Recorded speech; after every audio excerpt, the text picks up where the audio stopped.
ஒரு வீடியோ பார்க்குறீங்களா, அதில் நிறைய விஷயங்கள் எக்ஸ்பிளைன் பண்ணியிருப்பாங்க. அந்த வீடியோஸில் ஓகே இந்த விஷயம் இது கரெக்டாக இருக்குது, அதை வந்து எடுத்துகிட்டு வந்து உங்களோட நான் வந்து ஒரு 70 ஸ்ட்ராட்டஜி கிட்ட பண்ணுறேன். அந்த 70 ஸ்ட்ராட்டஜிக்குமே அடிப்படை இந்த ஒரு ஸ்ட்ராட்டஜி தான். ஃபஸ்ட்டு ட்ரெண்டை கண்டுபிடிப்பேன், சூப்பர் ட்ரெண்ட் யூஸ் பண்ணுவேன். அதுக்கப்புறம் வந்து ட்ரெண்டு கண்டுபிடிச்சாலுமே மார்க்கெட்டில் யூடியூப்பில் நிறைய விஷயங்கள் இருக்குது, நிறைய இன்ஃபர்மேஷன்ஸ் இருக்குது. பட் இதெல்லாம் வச்சு உண்மையாகவே ப்ராஃபிட் பண்ண முடியுமா கேட்டிங்கனாக்கா,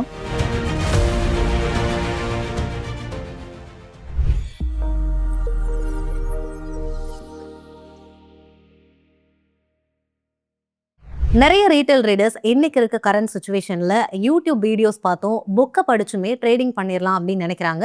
ஸோ நீங்க யூஸ் பண்ற இந்த ஃபார்முலா கரெக்டா தப்பா அப்படின்னு நமக்கு சொல்றதுக்காக தான் இன்னைக்கு நம்ம கூட இருக்காரு full time option pier Dharanidharan sir. நம்ம அவர்கிட்ட பேசலாம். சார், இப்போ வந்து நிறைய பேர் வந்து புக்கை பார்த்து படிச்சோ இல்லை வந்து யூடியூப் வீடியோ பார்த்தோ நான் வந்து ஒரு நல்ல ட்ரேடர் ஆகிட முடியும் அப்படின்னு நினைச்சு ட்ரேடிங் வந்து பண்றாங்க. ஸோ அதை நீங்க கரெக்ட்னு நினைக்கிறீங்களா இல்லை தப்பா? இதை பத்தி உங்களோட கருத்து என்ன, சொல்லுங்க.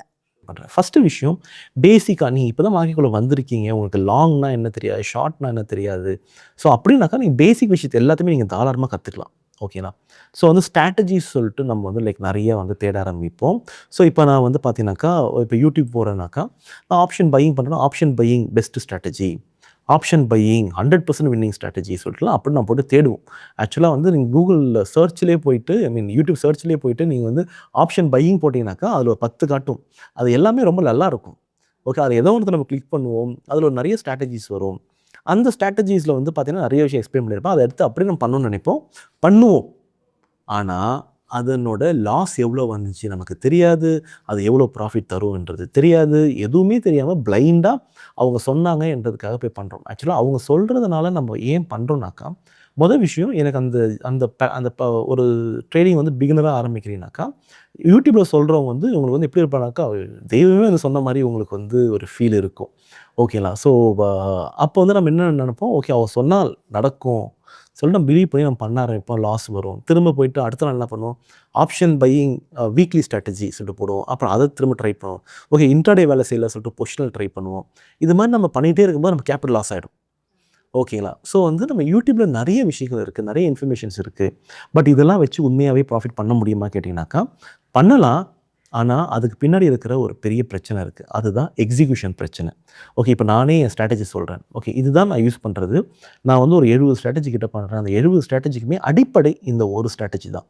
ஃபஸ்ட்டு ட்ரெண்டை கண்டுபிடிப்பேன், சூப்பர் ட்ரெண்ட் யூஸ் பண்ணுவேன். அதுக்கப்புறம் வந்து ட்ரெண்டு கண்டுபிடிச்சாலுமே மார்க்கெட்டில் மொமெண்டம் இருக்கணும். என்கிட்ட வந்து ஆப்ஷன் பையிங்கில் வந்து மார்க்கெட் பொறுமையாக மேலே ஏறிச்சுன்னா ப்ராஃபிட் வராது. எடுத்தோடனே சல்லுன்னு மேலே ஏறணும். அப்போ மொமெண்டம் வேணும். அந்த மொமெண்டமுக்கு RSI இண்டிகேட்டர் யூஸ் பண்ணுவேன். அண்ட் அதுக்கப்புறம் வந்து பார்த்தீங்கன்னாக்கா, அட்லீஸ்ட் ஒரு லெவல் ஆஃப் ரெசிஸ்டன்ஸ் தான் உடைச்சிருக்கணும். அப்போ R1க்கு மேலே வந்து இருக்கணும்னு சொல்லுவேன். அண்ட் அதேமாதிரி என்னோட என்ட்ரி எடுக்கிறதுக்கு வந்து பொலிங்கர் பேண்ட் யூஸ் பண்ணுவேன். ஸோ பொலிங்கர் பேண்ட் வந்து பிரேக் அவுட் ஐடென்டிஃபிகேஷன் நான் யூஸ் பண்ணுறேன். ஸோ இதுதான் என்னோட இந்த 4 கண்டிஷன் சாட்டிஸ்ஃபை ஆனாக்கா நான் லாங் ட்ரேட் எடுப்பேன். சூப்பர் ட்ரெண்ட் கீழே க்ளோஸ் ஆச்சுனாக்கா மார்க்கெட் டவுன் ட்ரெண்டுக்கு வந்துருச்சு, நான் எக்ஸிட் பண்ணுறேன். ஸோ இதுதான் வந்து என்னோட பேசிக்காகவே என்னோட ஸ்ட்ராட்டஜி. ஓகேங்களா? இப்போ இந்த ஸ்ட்ராட்டஜி நான் சொல்லிட்டேன். ஓகேங்களா? இதே நான் யூடியூப்லேயும் போடலாம். ஆனால் இதை வச்சு உங்களால் ப்ராஃபிட் பண்ண முடியுமா? டவுட்டு தான் சார். டவுட்டுன்றது முடியாதுன்றது தான் யதார்த்தம். ஏன்னாக்கா, ஒரு பேசிக்காக ஒரு சூப்பர் ட்ரெண்ட் இண்டிகேட்டரே போட்டுப்போமே. கேண்டில் வந்து இப்போ நம்ம வந்து ஒரு சூப்பர் ட்ரெண்ட் எடுத்துக்கிட்டோம்னாக்கா, சூப்பர் ட்ரெண்ட் கீழே இருக்கும், கேண்டில் மேலே இருக்குது. ஸோ எப்போ வந்து சூப்பர் ட்ரெண்டுக்கு கீழே கேண்டில் போய் க்ளோஸ் ஆகுதோ அப்போ நான் எக்ஸிட் பண்ணுறேனே வச்சுப்போமே. அப்போ வந்து இதை வந்து நம்மளால் பண்ண முடியுமா என்றது தான் முதல் கேள்வி. ஓகே, ஒரு நாள் நீங்கள் பண்ணுவீங்களா கேட்டால் எல்லாருமே என்ன சொல்லுவாங்க, ஒரு நாள் பண்ணுறேன்னுவாங்க. ஓகே 2 நாள் பண்ணுவீங்களா? பண்ணுவேன். 1 வாரம் பண்ணுவீங்களா? பண்ணுவேன். 1 வருஷம்? கண்டிப்பாக முடியாது. அப்போ பேசிக்காக ஒரு சூப்பர் ட்ரெண்டே நம்மளால் பண்ண முடியாதுன்ற பட்சத்தில் அப்புறம் நம்ம எதுக்கு வந்து ஸ்ட்ராட்டஜி 10 இண்டிகேட்டர் ஆட் பண்ணி அதில் என்னென்னமோ காம்பினேஷன் போட்டு எவ்வளோ காம்ப்ளிகேட் பண்ணி கடைசியாக எக்ஸிக்யூட்டே பண்ண முடியாத ஒரு விஷயத்தை தான் நம்ம வந்து எடுத்துகிட்டு வந்து வைப்போம். ஸோ அப்போ நீங்கள் யூடியூப்பில் பார்க்குறீங்களோ இல்லை கூகுளில் சர்ச் பண்ணுறீங்களோ என்ன நீங்கள் பண்ணாலும் சரி, முதல் விஷயம் உங்களால் அதை பண்ண முடியுமா என்றதை உங்களுக்குள்ளே அந்த கேள்வி கேளுங்க. ஓகே, நீங்கள் ஆஃபீஸ் போவீங்க, ஆஃபீஸ் 9 to 5 ஜாப் போயிட்டு மார்க்கெட் டைமில் உங்களால் ட்ரேட் பண்ண முடியாது. இல்லை உங்களுக்கு வந்து குட்டியாக ஒரு 1 மணி நேரம் நடுவில் பிரேக் இருக்கும், அந்த டைமில் ட்ரேட் பண்ணலான்னு. இப்போ நீங்கள் 1 மணி நேரம் தான் ட்ரேட் பண்ண போகிறீங்கன்னு நினச்சிட்டிங்கனாக்கா, அந்த 1 மணி நேரம் உங்களோட ட்ரேட் செட்டப் வந்தால் மட்டும்தான் நீங்கள் ட்ரேட் பண்ணணும். இல்லை இந்த 1 மணி நேரம் தான் இருக்குது, இதுக்குள்ள நான் ட்ரேட் எடுக்கணுன்றதுக்காக நீங்கள் ட்ரேட் எடுத்தீங்கன்னாக்கா டெஃபினட்டாக அது ஃபெயிலியராக தான் போய் முடியும். ஸோ நீங்கள் போயிட்டு எங்கே போய் என்ன கற்றுக்கிட்டாலுமே சரி, மொதல் விஷயம் நீங்கள் பார்க்க வேண்டியது உங்களால் அதை எக்ஸிக்யூட் பண்ண முடியுமா முடியாதான்றது. அப்போ அங்கேயே முடியாதுன்ற விஷயம் தெரிஞ்சிருச்சுனாக்கா நீங்கள் போய் யூடியூப்பில் பார்த்தாலும் வேஸ்ட்டு தான், இன்ஸ்டாகிராமில் பார்த்தாலும் வேஸ்ட்டு தான், எவ்வளோ பெரிய ரிசர்ச் பேப்பர் படித்தாலுமே அது வேஸ்ட்டு தான். ஸோ எதெல்லாம் உங்களுக்கு பேசிக்காக இருக்கோ அதெல்லாம் நீங்கள் யூடியூப் இது மாதிரி பார்த்து கற்றுக்கோங்க.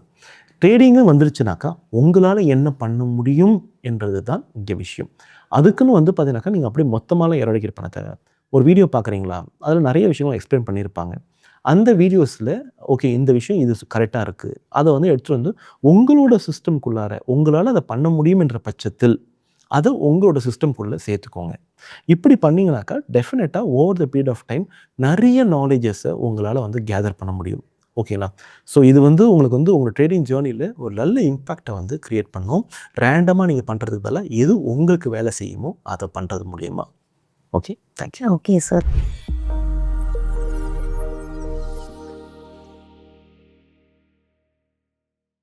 Investment in security markets are subject to market risk. Read all the related documents carefully before investing.